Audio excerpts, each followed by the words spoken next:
أستغفر الله ربي وأتوب إليه. أستغفر الله ربي وأتوب إليه. أستغفر الله ربي وأتوب إليه. أعوذ بالله السميع العليم من الشيطان اللعين الرجيم. بسم الله الرحمن الرحيم. الحمد لله الذي لا يبلغ مدحته القائلون ولا يحصي نعماءه العادون ولا يؤدي حقه المجتهدون. الذي لا يدركه بعد الهمم ولا يناله غوص الفتن جلت عظمته. والصلاة والسلام والتحية والإكرام على البشير النذير السراج المنير الطهر الطاهر الدر الفاخر العلم الزاهر المنصور المؤيد الرسول المسدد سيدنا ونبينا بالقاسم محمد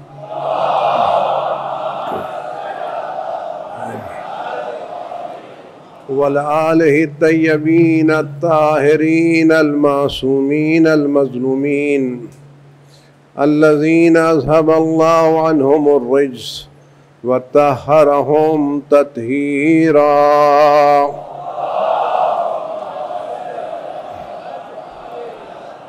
سيما على بقية الله في العالمين وخاتم أئمة المعصومين الكهف الحسين وغياث المستر المستكين ملجأ الهاربين وعصمة المعتصمين وارواحنا وارواح العالمين لترى بمقدمه فداه. عجل الله تعالى فرجه الشريف واللعنة الدائمة الباقية لأعدائهم وقتلتهم وغاصب حقوقهم أجمعين. أما بعد يا عباد الله أوصيكم ونفسي بتقوى الله. ألا وإن الدنيا قد أدبرت وعاضنت ببداع وأن الآخرة أقبلت وأشرفت باطلاع. ألا وإن اليوم المزمار وغدا السباق السبقة الجنة والغاية النار. أفلا طائب من خطيته قبل منيته ألا عامل لنفسه قبل یوم بوسه. عزیزان گرامی، گزشتہ ہفتے آپ خدمت میں گزارش کی تھی، اگر ہم اہل بیت علیہ السلام کی امامت اور ولایت کے قائل ہیں تو اس امامت اور ولایت کے عقیدے کے کچھ تقاضے ہیں. اگر ہم ان تقاضوں کو پورا کر رہے ہیں تو ہم واقعاً امامت اور ولایت کے راستے پر ہیں، اور اگر ہم ان تقاضوں کو پورا نہیں کر رہے ہیں تو شاید بس اپنے خیال میں امامت کے راستے پر ہیں، حقیقت ہم امامت کے راستے پر نہیں ہیں. اہل بیت علیہ السلام کو صرف مان لینا کافی نہیں ہے، بلکہ جیسے میں نے عرض کیا تھا، زیارت جامعہ حضرت امام علی نقی علیہ السلام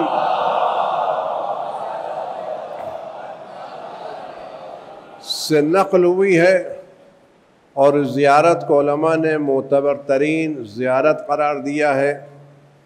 اور بزرگ علماء جب ائمہ معصومین کی زیارت کو جاتے تھے تو اسی زیارت سے تمام معصومین کی زیارت کرتے تھے. زیارت جامعہ یعنی یہ وہ زیارت ہے جو ہر معصوم کے روضے پر پڑھی جا سکتی ہے. بہترین، عمدہ فضائل کے اعتبار سے، مناقب کے اعتبار سے، عظمتوں کے اعتبار سے یہ زیارت بہترین زیارت ہے، اور اس زیارت کے لیے کافی ہے کہ حضرت امام حجت ابن الحسن عسکری صلوات اللہ سلام علیہ نے سید رشتی سے فرمایا کہ جامعہ جامعہ جامعہ، تم برابر زیارت جامعہ پڑھتے رہو۔ یہ زیارت جامعہ ہمارا سلام بھی ہے، اور اہل بیت سے ہمارا توسل بھی ہے، اور ان کے فضائل کا اعتراف بھی ہے۔ اس زیارت کے بارے میں امام نے فرمایا کہ ہماری ذمہ داریاں کیا ہیں۔ ان ذمہ داریوں میں آخذ بقولکم عامل بامرکم، میں آپ کی بات لیتا ہوں اور آپ کے حکم پر عمل کرتا ہوں۔ میری فکر، میرے خیالات، میری باتیں آپ کے در سے وابستہ ہیں۔ میرے ذہن میں جو خیالات آتے ہیں یہ خیالات میرے نہیں ہیں، یہ خیالات ائمہ معصومین کی حدیثوں سے لیے ہوئے ہیں۔ اسی لیے آپ دیکھیں جو بزرگ مرتبہ مراجع ہیں، خاص کر آیت اللہ العظمیٰ آغا سید علی سستانی مدۃ ظل العالی، خدا ان کے طول عمر عطا کرے، ان کا سایہ ہمارے سروں پر قائم رکھے، اور اس دور انتشار میں ہمیں ان کی عزت و قدر کرنے کی توفیقات عنایت فرمائے۔ فرماتے کبھی کہ فرجہ ہم سے بات کرتے ہیں تو فرماتے یہ جو میں باتیں تم سے کہہ رہا ہوں یہ باتیں میری اپنی نہیں ہیں، یہ باتیں معصومین کی روایتوں سے میں نے حاصل کی ہیں، یعنی میری فکر کی روشنی میری اپنی نہیں ہے، یہ چراغ فکر کسی اور کے چراغ سے وابستہ ہے۔ تو میں جو بھی کہہ رہا ہوں یہ تو آخذ بقولکم، اور معصومین علیہ السلام کی روایتیں واقعاً اتنی زیادہ عظیم روایتیں ہیں، اگر ہم ان روایتوں کو جمع کر کے لوگوں تک پہنچا دیں تو جس طرح سے پروانے کھچ کھچ کے شمع کی طرف آتے ہیں اسی طرح سے عقل والے کھچ کھچ کے اہل بیت کی طرف آنے لگیں گے۔ میں نے یہ بات بار بار آپ کی خدمت میں گزارش کی ہے، اور پھر اس کر رہا ہوں، نہ معلوم کس وقت کس کے دل میں کون سی بات اتر جائے۔ ولادت کی تاریخیں آ رہی ہیں، آپ ان ولادتوں کی تاریخ پر تحفے بانٹیں گے، انعامات بانٹیں گے، عیدیاں بانٹیں گے۔ وہ سب لوگ جو یہ کام کر رہے ہیں خدا ان کی توفیقات میں اضافہ کرے، ان کے رزق میں برکت دے، اور ان کے اس عمل کو خدا کی بارگاہ میں قبولیت کا شرف عطا کرے۔ میری گزارش ہے اتنا، جہاں آپ اتنے پیسے خرچ کر رہے ہیں کیا وہاں آپ ابھی جو 3 شعبان آنے والی ہے کیا اس 3 شعبان کے موقع پر ہم جہاں ساری چیزیں خرچ کریں وہاں امام حسین علیہ السلام کی 10 حدیثیں ترجمے کے ساتھ اچھی ڈیزائن کے ساتھ لوگوں کی خدمت میں پیش نہیں کر سکتے؟ کیا تحفہ صرف کپڑے ہیں؟ کیا تحفہ صرف تھرمس ہے؟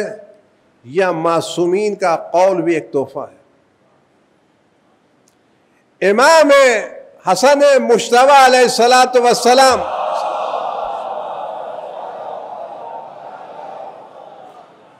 خدمت اقدس میں ایک شخص آیا اور اس نے امام کی خدمت میں ایک تحفہ پیش کیا۔ امام نے فرمایا بتاؤ میں اس تحفے کے جواب میں تم کو کچھ پیسے دے دوں؟ مفہوم یہ ہے، یا تم کو کوئی بات سکھا دوں؟ 100 روپے لائے ہو تو میں جواب میں تم کو 500 روپے دے دوں. ایک لباس کپڑا لائے ہو، میں 2 لباس تم کو دے دوں. کھانے کی کوئی چیز لائے ہو، اس سے بہتر تم کو دے دوں. تم کو یہ چیز دے دوں یا تم کو ایک بات بتا دوں. وہ کچھ ہندوستانی لگتا تھا کہ وہ یہ بتائیے آپ جو چیز دیں گے وہ زیادہ قیمتی ہے یا جو بات بتائیں گے اس کی قیمت زیادہ ہے؟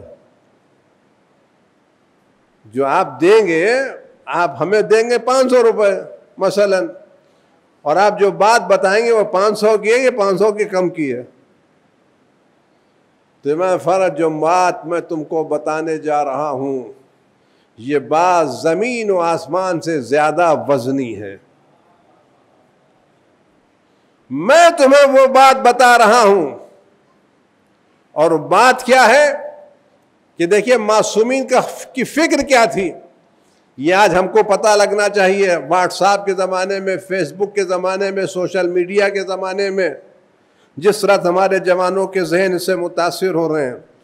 امام فرمایا میں نے سنا ہے تمہارے گاؤں میں کوئی ناصبی آیا دشمن اہل بیت، اور وہ اپنی دلیلوں سے، اپنی باتوں سے ہمارے کمزور عقیدہ شیعوں کے عقیدوں کو کمزور کر رہا ہے.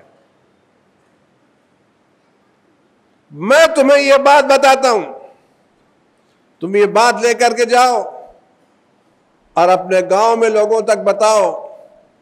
اس نے کہا مولا یہ بات دے دیجئے. تو مولا نے وہ حدیث اس کو سمجھایا، وہ لے کے گاؤں گیا، اس نے بتایا. پھر واپس آ گیا، کیا ہوا؟ کہ مولا آپ نے جو بات بتائی تھی میں نے لوگوں تک پہنچا دی. کہ اثر کیا ہوا؟ کہ وہ ناصبی، وہ دشمن اہل بیت گاؤں چھوڑ کے چلا گیا. امام نے جملہ کیا فرمایا؟ تمہارے اس کام سے خدا خوش ہے، رسول خدا خوش ہیں، علی مرتضی خوش ہیں، میں خوش ہوں. ایک بات سے کتنے لوگ خوش ہوئے؟ تو اگر ہم اس 3 شعبان کے موقع پر امام حسین علیہ السلام کے وہ اقوال، وہ سینگ جو واقعی قیمت رکھتے ہیں، اگر اچھے انداز سے، اچھی ڈیزائن سے اس طرح سے چھاپیں کہ لوگ اس کو پڑھ کے لگائیں، ایسا نہیں کہ ایسی چھاپ دیں تاکہ لوگ ایسا لگائیں کہ لوگ اپنے گھروں کی زینت بنائیں. امام حسین علیہ السلام کی ایک روایت ہے، اگر آپ اس کو چھاپ سکتے ہیں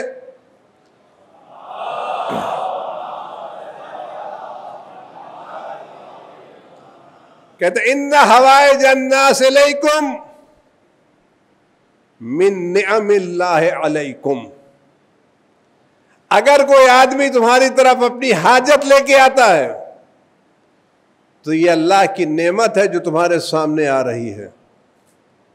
اگر تم نے اس کی حاجت پوری کر دی تو اللہ کی نعمت تمہارے گھر میں رہ جائے گی.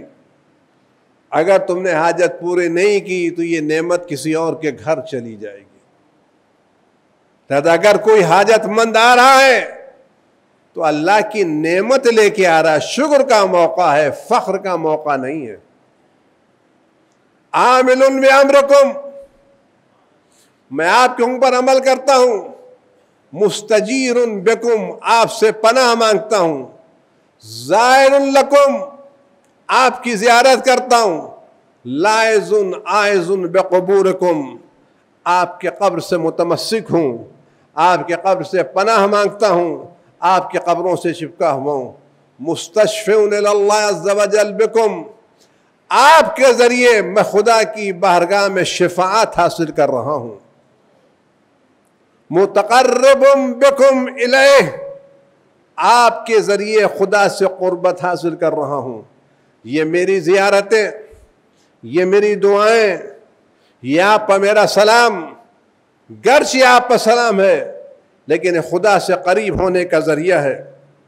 مقدمکم امام طلبتی، جب میں کوئی حاجت پیش کرتا ہوں تو سب سے پہلے آپ کو رکھتا ہوں. روایت میں کہ اگر کوئی آدمی دعا مانگنا چاہے تو شرائط دعا میں ایک شرط یہ ہے کہ دعا مانگنے سے پہلے صلوات بھیجو، پھر دعا مانگو، پھر دعا مانگنے کے بعد صلوات بھیجو، کیونکہ صلوات وہ دعا ہے جو کبھی رد نہیں ہوتی. صلوات وہ دعا جو کبھی رد نہیں ہوتی. معصوم فرماتے ہیں خدا کو شرم آتی ہے میں دعا کا پہلا حصہ قبول کروں، آخری حصہ قبول کروں اور درمیانی حصہ چھوڑ دوں. لہذا جب بھی کوئی صلوات دعا مانگنا چاہتے ہو تو پہلے محمد اور آل محمد پر درود و سلام بھیجو اور پھر دعا مانگو.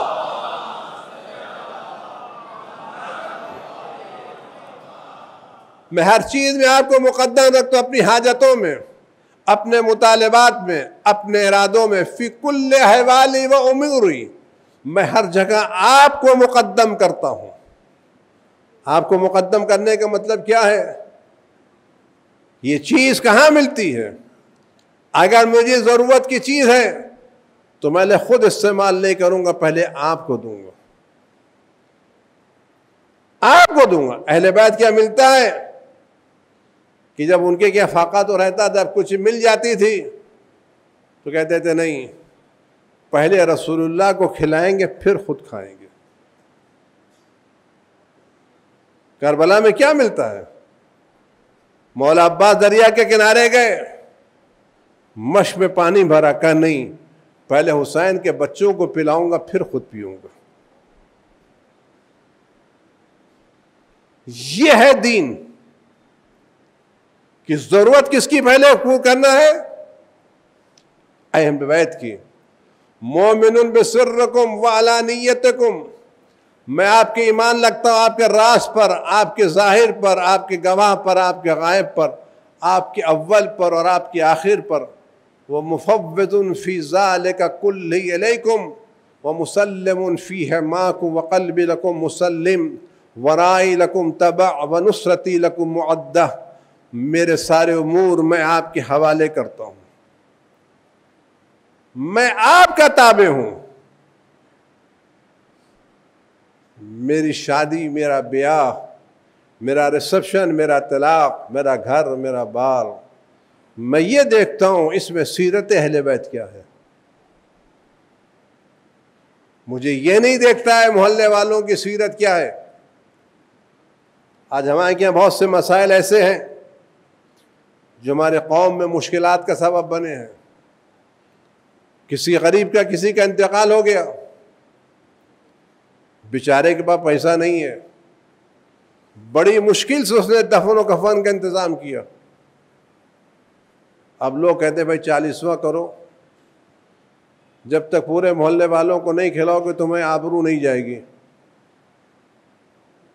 4 آدمی کا کھانا کھلانے کی وہ بچہ سال بھر تک قرض ادا کرتا رہے. یہاں سے مانگ کے لائے، وہاں سے مانگ کے لائے.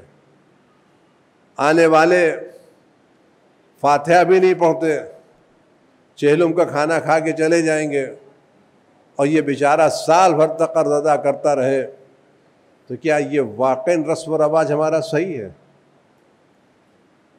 اگر محلے والوں کو ایسا ہی کام کرنا ہے اور اس کے رسم و رواج نبھانا ہے تو 4 آدمی کھڑے ہوں کہ تمہیں گھبرانے کی ضرورت نہیں ہے، ہم تمہارے والد کا 40واں شاندار طریقے سے کریں گے، تم پر بوجھ نہیں آنے دیں گے اور تمہاری آبرو بھی جانے نہیں دیں گے.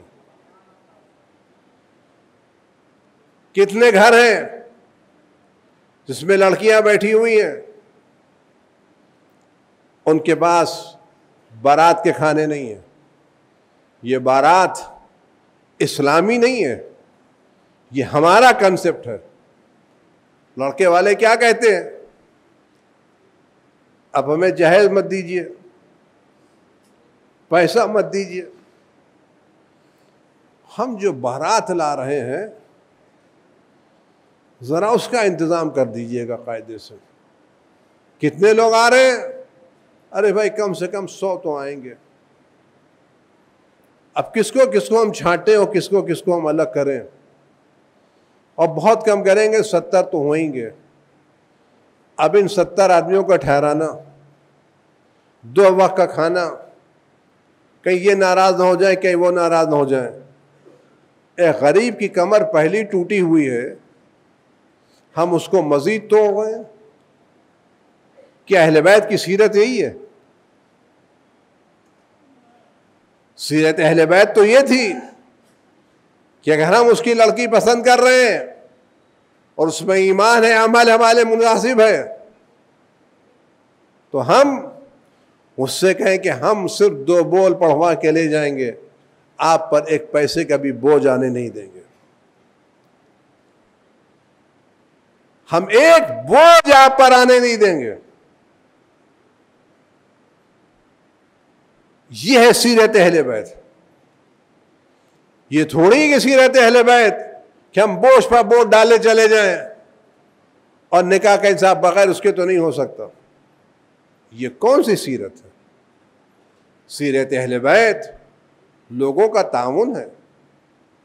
آج ہمارے کیا یہ بات مرجع وقت میں بار بار فرمائی ہے، کاش آپ کے کانوں تک بات پہنچ جائے کہ آج کتنے لوگ ہیں جو صاحبان ثروت ہیں، صاحبان عزت ہیں، اللہ نے ان کو دولتیں دی ہیں، امکانات دی ہیں، یا ان کے لڑکے بڑے ہو گئے ہیں، اب ان کو فیس کی ضرورت نہیں ہے، یا ان کے لڑکے ہیں لیکن ان میں وہ صلاحیت نہیں کہ اعلیٰ تعلیم حاصل کر سکیں، تو کیا یہ قوم کے لڑکوں کو، ان جھوپڑ پٹیوں میں رہنے والوں کو، ان غریب علاقوں میں رہنے والوں کو، کیا یہاں سے ہم انٹلیکچوئل کو تلاش کر کے ان کے اخراجات برداشت کر کے ان کو اوپر نہیں لا سکتے؟ اگر آج ہم علی علیہ السلام کا نام لیتے ہیں، ان کے نام پر کنڈے کرتے ہیں، ان کے نام پر یہ کرتے ہیں، ان کے نام پر وہ کرتے ہیں، تو کبھی یہ تو دیکھیں مولا نے کیا کیا؟ مولا نے جناب میثم کو کتنا بڑھایا۔ میثم میں تمار کیا تھے؟ کوفے میں کھجوریں بیچتے تھے، اس لیے تمار کہلاتے تھے، کھجوریں بیچتے تھے۔ مولا ان کی دکان پر آ کے بیٹھ جاتے تھے، ان کے ساتھ وہ بھی کھجوریں بیچتے تھے، کیونکہ مولا یہ دیکھتے تھے میثم میں جو صلاحیت ہے وہ دوسروں میں نہیں ہے۔ خدا نے جناب مولا نے میثم کو کیا نہیں دیا؟ جناب ابن عباس بہت بڑے عالم ہیں، بہت بڑا مرتبہ ہے روایتوں میں، حدیثوں میں۔ میثم کے پاس بیٹھے اور جناب میثم نے جب قرآن کی تفسیر شروع کی تو ابن عباس حیران رہ گئے، یہ کیا بول رہے ہیں؟ کس کو بڑھایا؟ ایک کھجور بیچنے والے کو درجہ کتنا دیا؟ کیا ہم صاحبان ایمان، ہماری قوم کے ثروت مند افراد، پیسے والے، کیا یہ اپنی قوم میں میثم کو تلاش کر کے، ان صلاحیتوں کو تلاش کر کے آگے نہیں لا سکتے؟ یہ خالی اپنا ہی گھر بسانے نا ہمارا کام ہے۔ آپ دیکھو کیا فرما دے، میں سب آپ کے سامنے تسلیم ہوں، منصرتی لکم معدہ، میری نصرت آپ کے لیے تیار ہے۔ واقعی ہم امام کی نصرت کے لیے تیار ہیں؟ واقعی ہم امام کو بلانے کے لیے تیار ہیں؟ اگر امام کو بلانے کے لیے تیار ہیں تو کیا امام کو جھگڑالو لوگ چاہیے، اختلاف کرنے والے چاہیے، ذرا سی بات میں ناراض ہونے والے افراد چاہیے، یا امام کو متقی پرہیزگار صالح افراد چاہیے؟ کون افراد چاہیے امام کو؟ آنے والا کیا پہچانے گا نہیں کیا؟ کہیں ایسا تو نہ ہو ہم بلا تو بڑے شوق سے رہے لیکن جب آنے کے بعد ہم سے کہیں کہ میاں بہت دن تم نے جمعے کی نماز پڑھا لیا، جب محراب چھوڑ تو دو، تو اگر میں چھوڑ دوں کہ بسم اللہ تو میں نے امام کا کہنا مانا، اگر میں کہوں میں سوچ کے بتاتا ہوں تو میں نصرت امام کے لیے تیار نہیں ہوں۔ کہ یہ کام چھوڑ دو تو سوچنے کی ضرورت ہے۔ امام نے کہا کہ بسم اللہ، آپ جہاں رکھیں گے وہی میری جگہ ہے،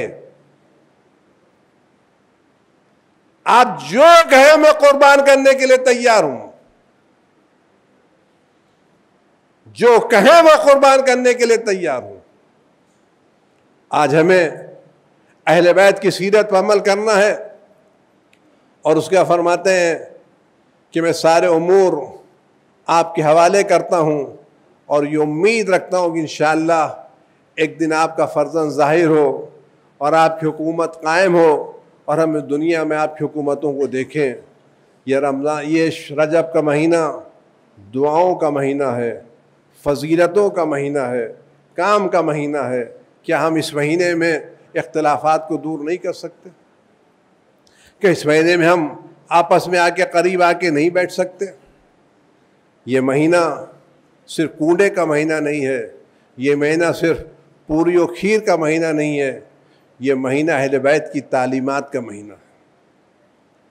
ہم سال بھر محنت کریں، مشقت کریں، اور اپنی سوسائٹی کو ایک ایسی سوسائٹی بنائیں جس میں اہل بیت کی تعلیمات ہوں۔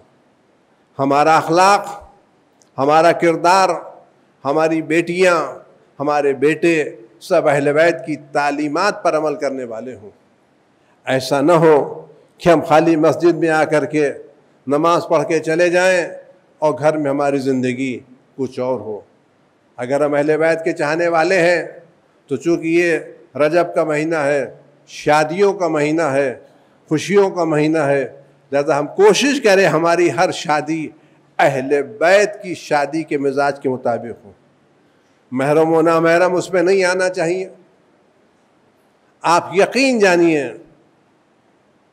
امام نے فرمایا ہے، کیا جملہ فرمایا ہے، بڑا جملہ ہے کہ دیکھو کبھی خدا کو ناراض کر کے مخلوق کی خوشنودی حاصل کرنے کی کوشش مت کرو۔ مخلوق ناراض ہو، خدا ناراض نہ ہو۔ شادی میں 4 آدمیوں کو خوش کرنے کے لیے ہمیں خدا کو ناراض نہیں کرنا چاہیے۔ محرم و نامحرم، پاک و نجس، اگر ہم ولیمہ کر رہے ہیں تو جو آدمی کھانے کے لیے آ رہا ہے وہ ہمیں مسلمان سمجھ کے آ رہا ہے۔ اگر ہم نے کھانا نجس کھلایا یا جن لوگوں نے کھانا سرو کیا وہ نجس تھے، تو یہ 500,000 آدمی کا گناہ کس کے سر جائے گا؟ کھانے والوں کو گناہ نہیں ملے گا، وہ تو پاک سمجھ کے کھا رہے تھے، وہ تو ایک شیعہ کے ہاتھ سے کھا رہے تھے، ایک مومن کے ہاتھ سے کھا رہے تھے، لیکن یہ 1000 آدمیوں کی گناہیں کس کے ساتھ جائیں گی؟ یہ نجس کھانے کی بنا پر جو نمازیں دیر سے پڑھی جائیں گی، جو نمازیں سب چھوٹے گی، جو دوسرے گناہ ہوں گے، اس کے اثرات کہاں تک جائیں گے؟ صرف ایک کھانے تک نہیں رہیں گے۔ اگر اس نجس کھانا کھلانے کے بعد اس کی نماز صبح قضا ہو گئی تو یہ نماز صبح کا بھی وہی ذمہ دار ہے جسے نجس کھانا کھلایا ہے۔ اگر اس کے نماز جھوٹ بول دیا، کوئی غلط کام کر دیا، تو اگر آپ کسی تالاب میں ایک پتھر ڈالیں تو جہاں پتھر گرتا ہے لہریں وہاں نہیں ہوتی، جہاں تک لہریں جاتی ہیں وہاں تک پتھر کا اثر ہوتا ہے۔ تو یہ لقمے کے اثرات جہاں تک جائیں گے وہاں تک آپ ذمہ دار ہیں۔ آپ دال روٹی کھلائیے لیکن حلال کھلائیے، پاک کھلائیے۔ آپ وہ عمدہ قسم کے بریانی اور نالوں کیا کیا مت کھلائیے جس میں حرام ہو۔ گوشت ہے تو وعدہ کر لیے یہ شرعی طریقے سے ذبح کیا گیا ہو، حلال گوشت ہو، تاکید ہو، کھڑے ہو، تاکہ ہم مومنین کو جو کھانا کھلائیں وہ حلال کھانا کھلائیں، ورنہ یہ حرام و نجس کھانے ہمارے بھی عذاب کا سبب بنیں گے، اور خدا نخواستہ شادی کے تعلقات پر بھی اثر انداز ہوں گے۔ تو امید ہے کہ اہل بیت کے چاہنے والے اس طرح کی جھوٹی اپنی انا کی خاطر خدا کے احکام کو پامال نہیں کریں گے، بلکہ خدا کے احکام کی خاطر اپنے کو چھوٹا کریں گے، خدا کو بڑا کریں گے، خدا اتنا ہی زیادہ ان کو بڑا کرے گا۔ اعوذ باللہ من الشیطان الرجیم، بسم اللہ الرحمن الرحیم، قل هو اللہ احد اللہ الصمد لم یلد ولم یولد ولم یکن لہ کفوا احد۔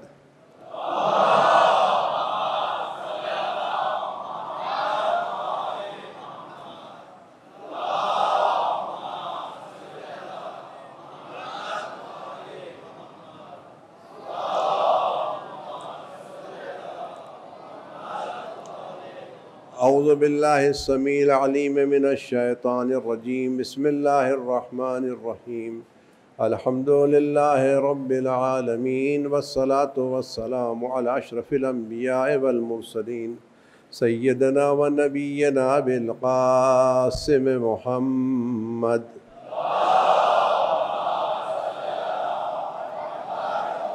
وَلَآلِهِ الطَّيِّبِينَ الطَّاهِرِينَ الْمَعْصُومِينَ سِيَّمَا عَلَى بَقِيَّةِ اللَّهِ فِي الْعَالَمِينَ، وَاللَّعْنَةُ الدَّائِمَةُ الْبَاقِيَّةُ عَلَى أَعْدَائِهِمْ أَجْمَعِينَ۔ أعوذ باللہ السمیع العلیم من الشیطان الرجیم، بسم اللہ الرحمن الرحیم، ان اللہ وملائکتہ یصلون علی النبی یا ایھا الذین آمنوا صلوا علیہ وسلموا تسلیما۔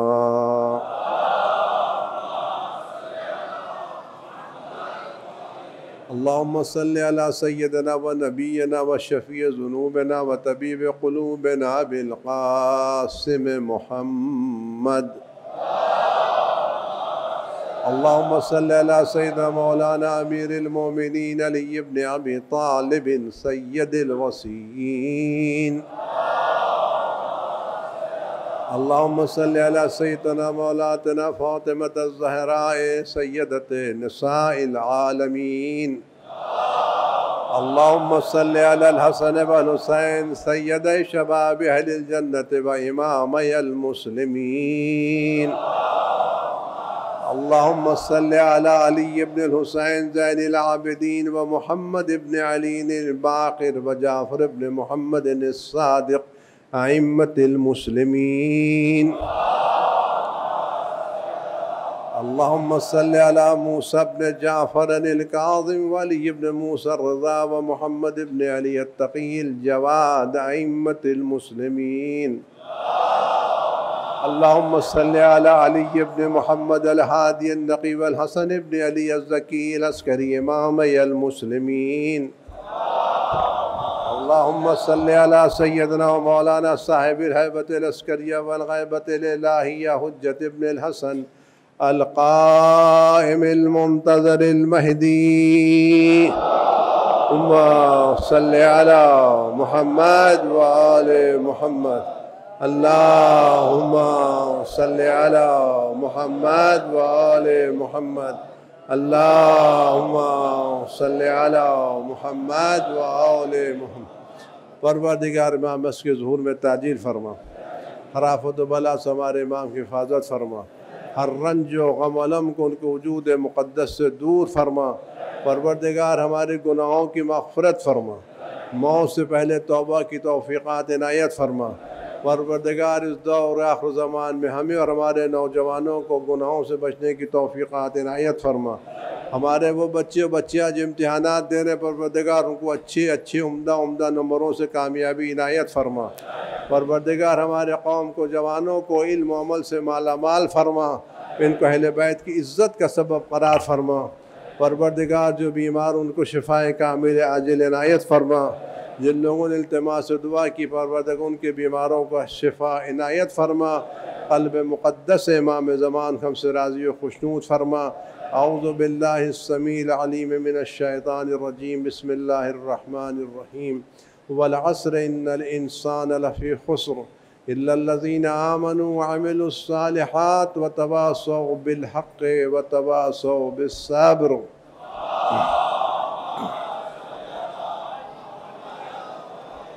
امام کی سلامتی کے لیے، بیماروں کی شفا کے لیے خاص کر جناب منظر صاحب کے اہلیہ بیمار ہیں، وہ مولانا عسکری خان صاحب بیمار ہوں، جسے جو بیمار ہوں تمام بیماروں کو شفائے کامل عاجل کی عطا ہو۔ بسم اللہ الرحمن الرحیم امن یجیب المضطر اذا دعاہ یکشف السوء امن یجیب المضطر اذا دعاہ یکشف السوء امن یجیب المضطر اذا دعاہ یکشف السوء امن یجیب المضطر اذا دعاہ یکشف السوء امن یجیب المضطر اذا دعاہ یکشف السوء۔